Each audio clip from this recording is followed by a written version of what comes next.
नमस्कार, आप देख रहे हैं हमारा विशेष मायाजाल में डूबा माल्या। मैं हूं आपके साथ विवेक। कभी किंग ऑफ गुड टाइम्स कहे जाने वाले भारतीय उद्योगपति विजय माल्या को आज किंग ऑफ बैड टाइम्स कहा जाता है। विजय माल्या यानी कि king Fisher beer Vijay Mallya यानी आसमान में उड़ता 5 सितारा king Fisher airlines. Vijay Mallya यानी आईपीएल की बेंगलुरु रॉयल चैलेंज टीम। जो यहां माल्या के मालामाल होने के जितने रास्ते गिने जाएं कम हैं, लेकिन आज विजय को किंग ऑफ बैड टाइम्स के नाम से जाना जा रहा है। आखिर विजय माल्या कैसे फर्श से अर्श पर पहुंचे और फिर वो अर्श से फर्श पर पहुंच गए। देखते हैं माल्या के मालामाल होने से लेकर तंगहाल होने की कहानी मायाजाल में डूबा माल्या।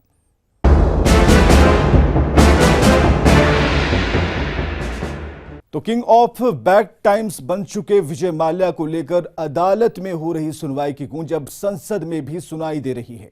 राज्यसभा में चर्चा के दौरान नेता प्रतिपक्ष ने सरकार पर हमला बोला तो वित्त मंत्री अरुण जेटली ने भी तत्कालीन सरकार के फैसलों पर सवाल उठा दिए। हजारों करोड़ डकार चुके माल्या मीडिया के सामने आए, लेकिन ट्विटर के मार्फत। माल्या ने ट्वीट किया है कि मैं एक अंतर्राष्ट्रीय कारोबारी हूं। मैं भारत से बाहर अक्सर आता जाता रहता हूं। मैं भारत से भागा नहीं और ना ही मैं भगोड़ा हूं। ये सब बकवास है। माल्या ने खुद के सांसद होने का हवाला दिया और मीडिया को भी आड़े हाथ लिया। एक भारतीय सांसद होने के नाते मैं देश के कानून का पूरा सम्मान करता हूं और इसका पालन करूंगा। हमारी न्याय व्यवस्था मजबूत और आदरणीय है। मुझे मीडिया द्वारा जबरन फ्रेम किया जा रहा है। लेकिन इससे पहले विजय माल्या के विदेश जाने से पहले जो घमासान हुआ, उससे किसी को कुछ हासिल हो या न हो, ये जरूर पता लग गया कि सियासत की दिलचस्पी अपने विरोधियों को नीचा दिखाने में है।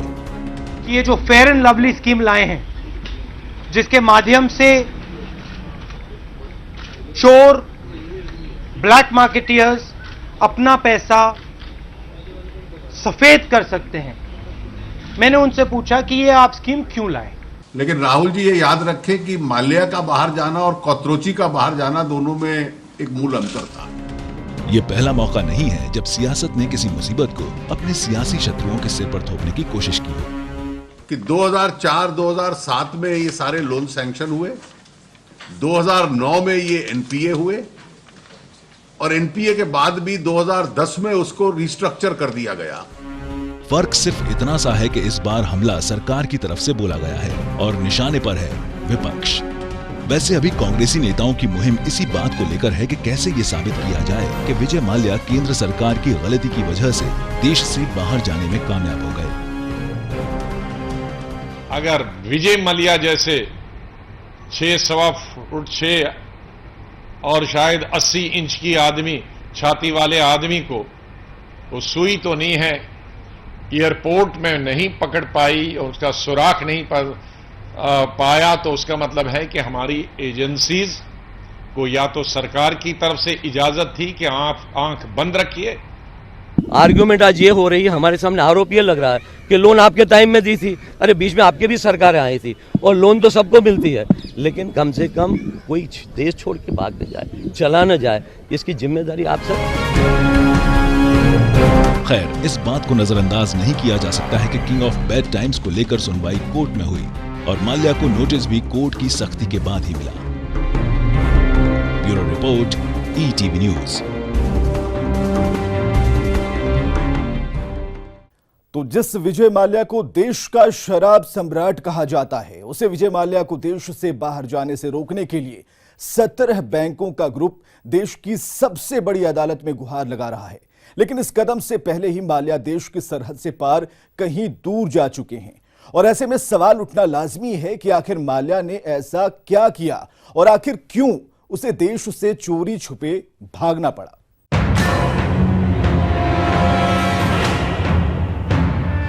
जिस दिन देश के 17 बैंकों का समूह उद्योगपति विजय माल्या से करीब 7,800 करोड़ रुपए वसूलने के लिए सुप्रीम कोर्ट में गुहार लगा रहा था, उससे एक हफ्ते पहले ही यानी 2 मार्च को ही माल्या देश छोड़ चुके थे।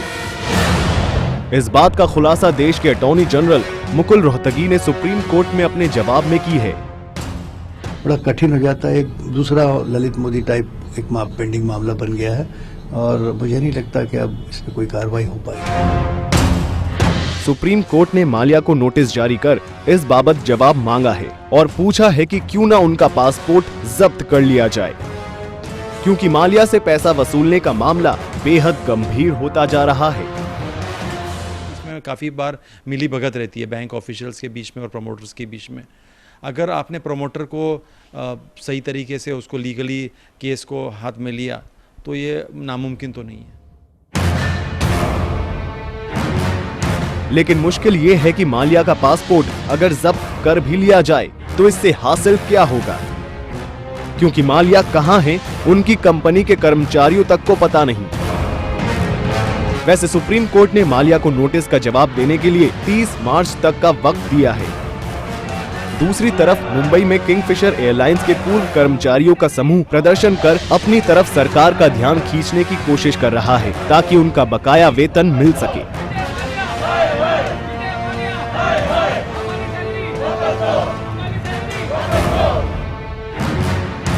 दरअसल विजय माल्या ने किसी एक बैंक से कर्ज नहीं लिया है, ये 17 बैंकों के देनदार हैं। ऐसे में बड़ा सवाल ये है कि क्या किंगफिशर के नाम पर विजय माल्या को मालामाल करने के लिए किसी साजिश को अंजाम दिया गया। Bureau report, ETV news.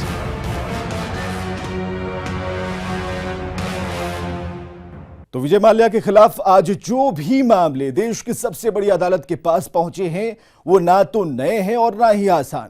Vijay Mallya एक के बाद एक कर्ज लेते गए और बैंक लोन देते गए। बैंकों ने एक बार भी न तो माल्या के रिकॉर्ड को जांचने परखने और ना ही सूद तक वसूलने की जहमत उठाई। कभी आसमान में इतराता विजय माल्या का 5 सितारा किंगफिशर एयरलाइंस आज बीते कल की बात बन चुका है। किंगफिशर एयरलाइंस 2012 में दिवालिया हो गया और तभी से इस कंपनी ने अपने कर्ज पर न तो ब्याज चुकाया और न ही प्रिंसिपल अमाउंट का एक भी पैसा। सुप्रीम कोर्ट में विजय माल्या के खिलाफ जो गुहार लगाई गई है वो किसी एक बैंक की तरफ से नहीं किया गया है, बल्कि 17 बैंकों ने मिलकर किया है। इनमें से सबसे बड़ी रकम है स्टेट बैंक ऑफ इंडिया की, जो कि 1600 करोड़ रुपए है।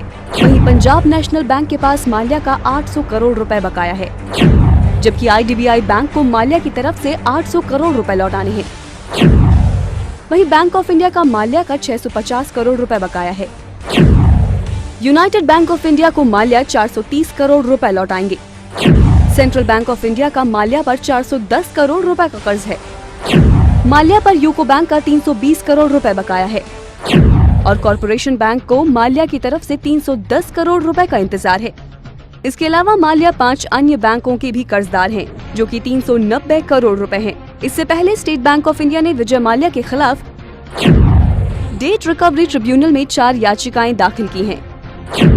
इनमें से एक के तहत माल्या के बैंक से 515 करोड़ रुपए निकालने पर रोक लगा दी गई है। प्रवर्तन निदेशालय ने भी विजय माल्या के खिलाफ मनी लॉन्ड्रिंग का मामला दर्ज किया है। वहीं सीरियस फ्रॉड इन्वेस्टिगेशन ऑफिस ने माल्या और किंगफिशर की जांच शुरू कर दी है। SFIO इस बात की जांच करेगा कि किंगफिशर ने कर्ज के पैसे का कहीं और इस्तेमाल तो नहीं किया। मामले की गंभीरता को देखते हुए किंगफिशर के CFO A रघुनाथन और IDBI बैंक के कई अनाम अधिकारियों को भी आरोपी बनाया गया है। बैंक अधिकारियों का आरोप है कि किंगफिशर को ब्लैक लिस्ट किए जाने के बावजूद 900 करोड़ रुपए का कर्ज कैसे दिया गया। आखिर विजय माल्या के डिफॉल्टर नेचर को देखने के बावजूद उन्हें कैसे बेरोक टोक कर्ज दिए जाते रहे।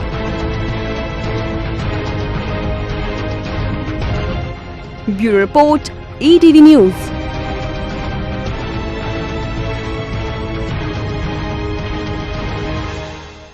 चलिए यहाँ रुकेंगे एक छोटे से ब्रेक के लिए। ब्रेक के बाद आएंगे। माल्या की कहानी ढेर सारी पड़ी हुई है।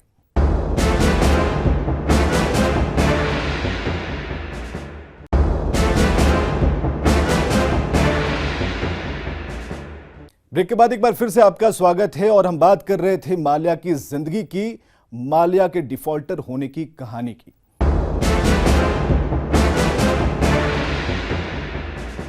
तो रंगीन मिजाज कारोबारी, लीकर किंग, महफिलों के कद्रदान और शानो शौकत की जिंदगी जीने वाले विजय माल्या डिफॉल्टर विवाद ने कॉरपोरेट जगत और बैंकों की कार्यप्रणाली को लेकर एक बार फिर गंभीर सवाल खड़े किए हैं।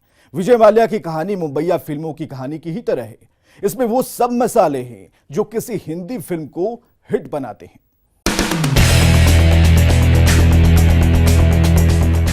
यूबी ग्रुप के चेयरमैन से लेकर किंगफिशर एयरलाइंस के कर्ता धर्ता बनने और क्रिकेट के रंगीन अवतार आईपीएल के एक पार्टीबाज मालिक की भूमिका में माल्या जहां भी रहे, ग्लैमर और शोहरत उनके कदम चूमती रही। कायदे कानून और नियमों को ताक पर रखकर काम करना विजय माल्या का शगल रहा है, या यूं कहें कि नियमों से बंधना विजय माल्या को कभी पसंद था ही नहीं। और राजनीति से लेकर बैंकिंग सेक्टर के उनके दोस्तों ने कभी ये हालात पैदा भी नहीं होने दिए जिससे कि माल्या को कानून के आगे बंधा हुआ महसूस होना पड़े।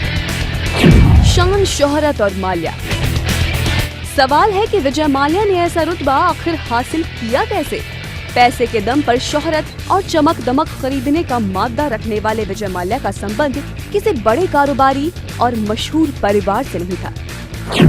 हालांकि शराब का व्यवसाय उन्हें पिता विट्ठल माल्या से विरासत में जरूर मिला था, लेकिन विजय माल्या ने शराब के अपने कारोबार को कॉर्पोरेट टच देकर न सिर्फ अपना रुतबा बढ़ाया बल्कि खुद के लिए लिकर किंग का दर्जा भी हासिल किया।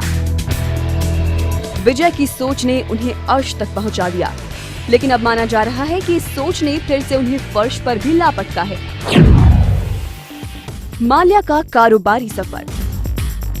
बिजनेस टाइकून समझे जाने वाले माल्या ने अमेरिका के साउथ कैलिफोर्निया यूनिवर्सिटी से बिजनेस एडमिनिस्ट्रेशन में पीएचडी की डिग्री हासिल की थी। पिता विट्ठल माल्या की मृत्यु के बाद वे यूनाइटेड ब्रेवरीज कंपनी के मालिक बने। विजय माल्या ने कारोबार का विस्तार करते हुए देश विदेश में कई कंपनियां स्थापित की। माल्या भारत में शराब कारोबार से जुड़े नजरिए को बदलना चाहते थे, इसलिए उन्होंने इसे कॉर्पोरेट टच देना शुरू किया। धीरे धीरे उन्होंने अपने आप को बतौर शराब कारोबारी की छवि से बाहर निकलकर बड़े उद्योगपति के रूप में ख्याति अर्जित करना शुरू किया। 2002 में विजय माल्या को राज्यसभा में नॉमिनेट किया गया। साल 2003 में प्रीमियम सर्विसेज के लिए मशहूर किंगफिशर एयरलाइंस की शुरुआत की गई। 2005 में इसका कॉमर्शियल ऑपरेशन शुरू हुआ और कुछ वक्त में ये एविएशन सेक्टर की बड़ी कंपनी बन गई। उस दौर में प्रीमियम सर्विसेज में इसका कोई जोड़ नहीं था। साल 2005 में किंगफिशर एयरलाइंस ने शराब कंपनी शॉ वॉलेस का अधिग्रहण किया। तो अगले साल माल्या ने 2006 में बैकपाइपर विस्की और रोमानोव वोदका बनाने वाली शराब कंपनी हर्बर्टसन्स खरीदी। साल 2007 में माल्या ने फॉर्मूला 1 रेसिंग टीम स्पाइकर को खरीदा। इसका नाम फोर्स इंडिया कर दिया। साल 2008 में फटाफट क्रिकेट की IPL team royal Challengers Bengaluru के मालिक बने विजय माल्या। ग्लैमर से गौरव तक माल्या। महंगी घड़ियों और कारों के शौकीन माल्या उद्योग से इतर अपनी रंगीन मिजाज जीवन शैली के लिए हमेशा चर्चा में रहे हैं, लेकिन अपने दम पर कई बार उन्होंने देशवासियों को गौरव का एहसास भी कराया है। 2004 में माल्या ने लंदन में हुई नीलामी के दौरान टीपू सुल्तान की तलवार 1,75,000 पाउंड में खरीदी थी। साल 2009 में उन्होंने न्यूयॉर्क में हुई एक नीलामी में महात्मा गांधी के कुछ सामानों के लिए $3 बिलियन की बोली लगा दी थी। माल्या की कंपनी की टैगलाइन है the king of good times, यानी अच्छे दिनों का राजा। कानून चाहे जो भी माने, लेकिन माल्या तो आज भी खुद को राजा ही मानते हैं। माल्या कानून को धता बताते हुए देश छोड़ चुके हैं। माना जा रहा है कि माल्या इन दिनों लंदन में हैं। ये अलग बात है कि उनकी शोहरत के लिए खून पसीना बहाने वाले किंगफिशर के कर्मचारी आज भी अपनी बकाया सैलरी का इंतजार कर रहे हैं। Bureau report, ETV news. चलिए यहाँ रुकेंगे एक छोटे से ब्रेक के लिए। ब्रेक के बाद आएंगे। माल्या की कहानी फिर जारी पड़ी हुई है।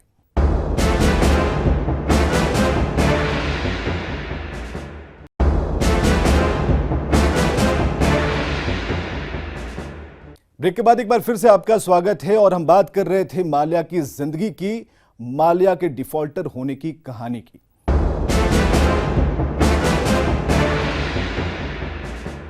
खुद को बिजनेस का बेताज बादशाह समझने वाले विजय माल्या को जिस फैसले ने बुलंदियां दी, उसी फैसले ने आगे चलकर उनकी बदहाली का रास्ता भी साफ कर दिया।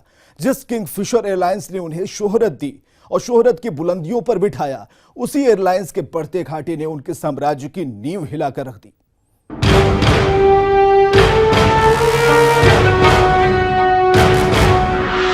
मालामाल माल्या के मायाजाल में पूरा देश फंसा हुआ था। सभी उन्हें भारत का सबसे तेजी से उभरता हुआ बिजनेसमैन मान चुके थे। लेकिन 2005 में जिस किंगफिशर एयरलाइंस ने कमर्शियल उड़ान भरनी शुरू की थी, वो 2007 आते आते मुश्किलों में घिरने लगी और यहीं से विजय माल्या के लिए परेशानी बढ़ने लगी। किंगफिशर एयरलाइंस को हमेशा प्रीमियम सेवा के लिए जाना जाता है। माल्या ने ग्राहकों को अपने विमान में 5 स्टार सुविधाएं मुहैया कराई, लेकिन धीरे धीरे ये शाह खर्ची उनके लिए नासूर बनने लगा। भारत में एयरलाइंस के बेताज बादशाह बनने के लिए माल्या ने 2006 में कम किरायों के मॉडल पर आधारित डेक्कन एयर को खरीदा, लेकिन माल्या का ये दांव कारगर साबित नहीं हो पाया। 2009 में कंपनी को 418 करोड़ का घाटा हुआ और पहली बार कंपनी ने 100 पायलटों को बाहर का रास्ता दिखाया। 2012 में किंगफिशर एयरलाइंस के स्टाफ ने सैलरी न मिलने को लेकर स्ट्राइक कर दी। इनकम टैक्स डिपार्टमेंट ने एयरलाइंस के अकाउंट फ्रीज कर दिए। अक्टूबर 2012 में एयरलाइंस का लाइसेंस रद्द कर दिया गया। 2014 में यूनाइटेड बैंक ने यूबी को डिफॉल्टर घोषित कर दिया और 2014 में ही किंगफिशर की उड़ान पर पूरी तरह से ब्रेक लग गए।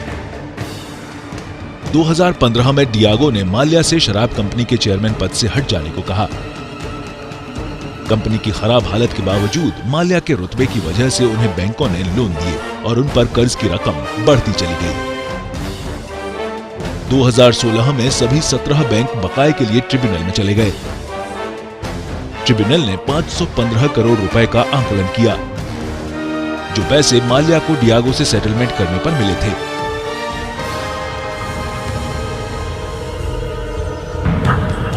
बहरहाल विजय माल्या अपने ऊपर कर्ज की बड़ी रकम पर कोई फैसला आए बगैर देश छोड़ चुके हैं। मामला देश के सर्वोच्च न्यायालय में है और अब सियासी रंग ले चुका है। लेकिन विजय माल्या अपनी शोहरत भरी जिंदगी और राजा से रंक बनने की कहानी को लेकर अब हर भारतीय की जुबान पर हैं। तो लिकर किंग विजय माल्या आखिर विदेश भागने को मजबूर क्यों हुए? क्या उनकी कंपनियों की हालत बद से बदतर होती रही और उन्हें इसकी भनक तक नहीं लगी? ये हो ही नहीं सकता। ये बात बिल्कुल सही है कि माल्या कंगाल होते रहे, लेकिन उन्होंने अपने लाव लश्कर और अपनी रंगीन बुर्जुआजी से कभी कोई समझौता नहीं किया और इसका खामियाजा अब सबके सामने है। ये असली तस्वीरों में दिखते हैं। ये बैंकों के डिफॉल्टर हैं। ये हजारों लोगों का वेतन डकार चुके हैं, फिर भी आजाद घूम रहे हैं विजय माल्या। जी हाँ, आज की तारीख में उद्योगपति विजय माल्या की यही पहचान है। 28 साल की बेहद कम उम्र में शराब ब्रांड के मालिक बने विजय माल्या को खूबसूरती से बेहद प्यार रहा है। उन्होंने पहली शादी एयर होस्टेस समीरा तैयब जी से की और इन दोनों का बेटा सिद्धार्थ पैदा हुआ। कुछ साल बाद उनका तलाक हो गया और फिर उन्होंने मौजूदा पत्नी रेखा से शादी कर ली। वो अपने ब्रांड के प्रमोशन के लिए किंगफिशर कैलेंडर छपवाकर रातों रात मीडिया की सुर्खियां बटोरने में कामयाब हो जाते हैं। बिजनेसमैन विजय माल्या अपने बिजनेस से ज्यादा पार्टी, शौक और लग्जरी लाइफस्टाइल के लिए पहचाने जाते हैं। उन्हें पार्टी एनिमल कहा जाता है।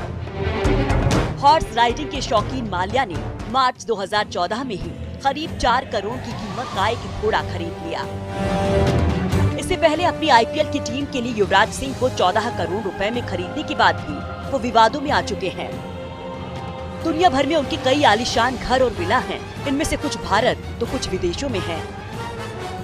इसके अलावा उनके पास कई बेहतरीन कारों का कलेक्शन भी है, जिनमें Ferrari 1965 California Spider, Rolls Royce 1930, Silver Ghost, Jaguar XJ220, Jaguar XJR-15 race car आदि शामिल हैं। माल्या पर प्राइवेट जेट खरीदने का सुरूर सवार हुआ तो उन्होंने Boeing 727, airbase A319 ACJ, hawker HS-125 और गल्फ स्ट्रीम 3 जैसे प्राइवेट जेट प्लेन्स खरीदे। माल्या का शौक इतने पर भी खत्म नहीं होता। माल्या 2 लग्जरी यॉट्स के मालिक भी हैं। ये यॉट्स इतने बड़े हैं कि इस पर एक हेलीपैड और 2 मर्सिडीज कारें आराम से रखी जा सकती हैं। ऐसे में भला कोई कैसे इस बात पर यकीन कर सकता है कि माल्या बैंकों का कर्ज नहीं चुका सकते। Bureau report, ETV news.